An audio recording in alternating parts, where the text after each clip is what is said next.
नमस्कार, मैं भूपेंद्र यादव। आप देख रहे हैं यूनाइटेड मीडिया न्यूज।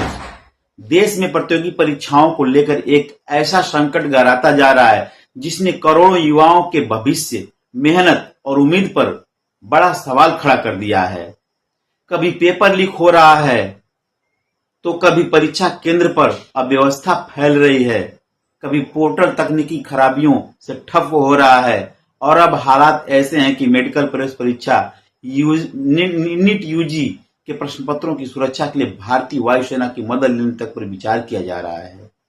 सोचिए, जिस देश में लाखों युवाओं दिन रात मेहनत कर डॉक्टर, प्रोफेसर, अफसर और सैनिक बनने का सपना देखते हैं, उसी देश में अब सबसे बड़ा सवाल यह बन गया है कि क्या परीक्षा व्यवस्था पर भरोसा किया जा सकता है। दरअसल नीट यूजी 2026 का मामला इस पूरे संकट का सबसे बड़ा प्रतीक बनकर सामने आया है। 3 मई को आयोजित हुई परीक्षा पेपर लीक के आरोपों के बाद रद्द करनी पड़ी। अब 21 जून को दोबारा परीक्षा कराई जाएगी, लेकिन इस बार चर्चा सिर्फ परीक्षा की नहीं बल्कि उस असाधारण सुरक्षा व्यवस्था की हो रही है जिसे सरकार लागू करने पर विचार कर रही है। खबरों के मुताबिक रक्षा मंत्री राजनाथ सिंह की अध्यक्षता में हुई एक उच्च स्तरीय बैठक में यह प्रस्ताव सामने आया कि प्रश्न पत्रों को सुरक्षित तरीके से परीक्षा केंद्रों तक पहुंचाने के लिए भारतीय वायुसेना की मदद ली जाएगी। बताया जा रहा है कि बारिश, तूफान और लॉजिस्टिक चुनौतियों से निपटने के लिए एयरफोर्स के विमान का इस्तेमाल किया जा सकता है। इतना ही नहीं, ऐसी खबरें सामने आई कि प्रधानमंत्री नरेंद्र मोदी खुद इस परीक्षा की निगरानी करेंगे। हालांकि आधिकारिक स्तर पर इन खबरों की पुष्टि नहीं हुई है, लेकिन इन चर्चाओं ने देश में बहस छेड़ दी है। सबसे बड़ा सवाल यही उठ रहा है कि क्या अब देश की परीक्षा प्रणाली को बचाने के लिए सेना का सहारा लेना पड़ेगा। क्या प्रशासनिक संस्थाओं, पुलिस नेटवर्क और परीक्षा एजेंसियों पर भरोसा इतना कमजोर हो चुका है कि प्रश्न पत्रों की सुरक्षा के लिए वायुसेना की जरूरत पड़ रही है। विशेषज्ञों का एक वर्ग इसे केवल सुरक्षा व्यवस्था नहीं बल्कि नागरिक संस्थाओं पर घटते विश्वास का संकेत मान रहा है, क्योंकि अगर किसी परीक्षा को निष्पक्ष कराने के लिए सेना की जरूरत महसूस हो तो यह केवल एक प्रशासनिक बदलाव नहीं बल्कि एक गहरे संस्थागत संकट की तरफ इशारा करता है।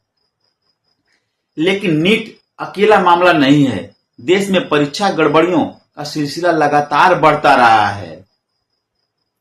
हाल ही में उत्तर प्रदेश के कानपुर में कर्मचारी चयन आयोग यानी एसएससी की जीडी कांस्टेबल भर्ती परीक्षा के दौरान जो हुआ उसने परीक्षा प्रबंधन की तैयारियों पर गंभीर सवाल खड़े कर दिए हैं।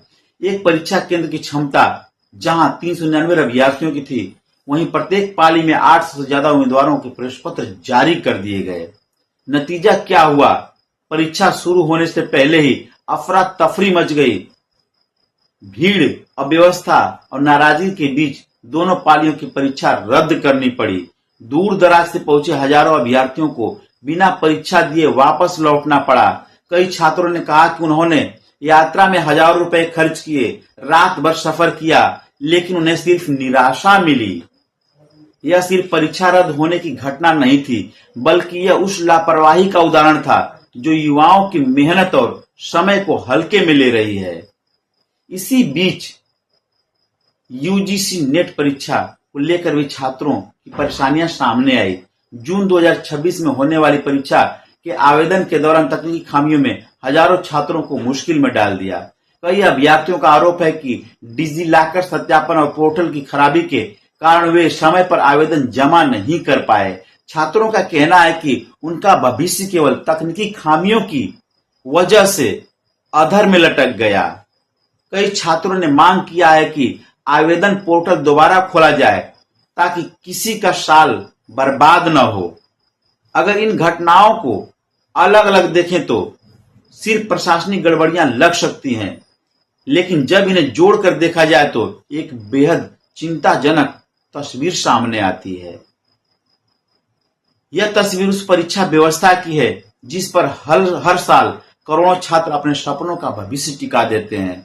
एक ऐसा सिस्टम जो युवाओं से अनुशासन, धैर्य और मेहनत की उम्मीद करता है, लेकिन खुद बार बार सवालों के घेरे में आ जाता है।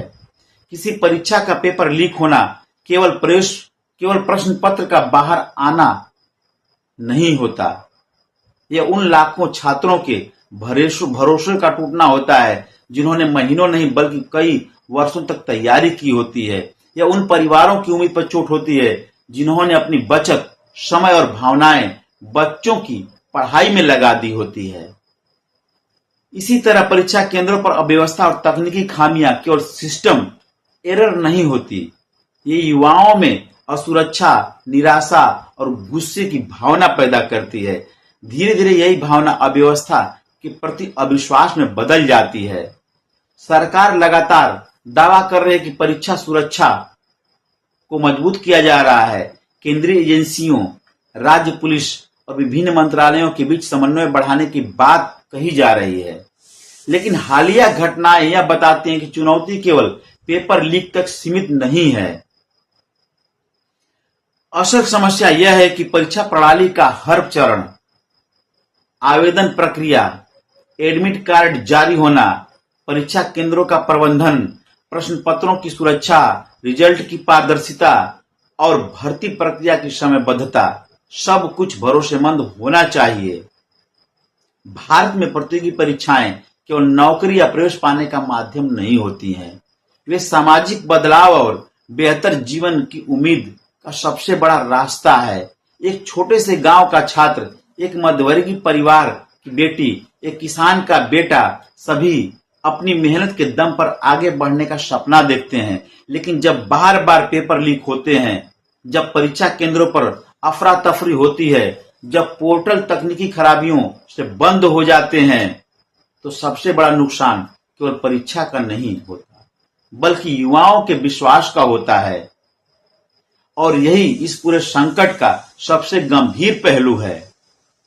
आज देश का युवा सिर्फ नौकरी के लिए संघर्ष नहीं कर रहा है, बल्कि वह एक निष्पक्ष और भरोसेमंद व्यवस्था की मांग भी कर रहा है। वह पूछ रहा है, आखिर उसकी मेहनत की गारंटी कौन देगा, उसके सपनों की सुरक्षा कौन करेगा। नीट के प्रश्न पत्रों को वायुसेना के जरिए पहुंचाने का प्रस्ताव इसी संकट की गंभीरता को सामने लाता है। लेकिन असली सवाल यह नहीं है कि प्रश्न पत्र कितनी सुरक्षित उड़ान से पहुंचते हैं। असली सवाल यह है कि क्या देश की परीक्षा प्रणाली इतनी पारदर्शी और विश्वसनीय बन पाएगी, छात्रों को अपने भविष्य के लिए किसी असाधारण सुरक्षा व्यवस्था पर निर्भर न रहना पड़े। फिलहाल करोड़ों युवाओं की नजरें सिर्फ परीक्षाओं पर नहीं, बल्कि उस व्यवस्था पर टिकी है जो उनके सपनों का फैसला करती है। और अब यह प्रशासन नहीं, बल्कि देश के भविष्य की परीक्षा बन चुकी है। आप क्या सोचते हैं? क्या परीक्षा व्यवस्था में सुधार के लिए केवल सख्त कानून या सुरक्षा काफी है, या पूरे सिस्टम में बदलाव की जरूरत है? अपनी राय हमें कमेंट बॉक्स में जरूर बताएं। अगर आपको यह वीडियो अच्छी लगी हो, पसंद आई हो, तो लाइक, शेयर और फॉलो करें। ऐसे ही मुद्दों पर निष्पक्ष और गहराई से खबर देखने के लिए हमारे चैनल को सब्सक्राइब करना न भूलें। नमस्कार, मैं हूं उपेंद्र यादव। धन्यवाद।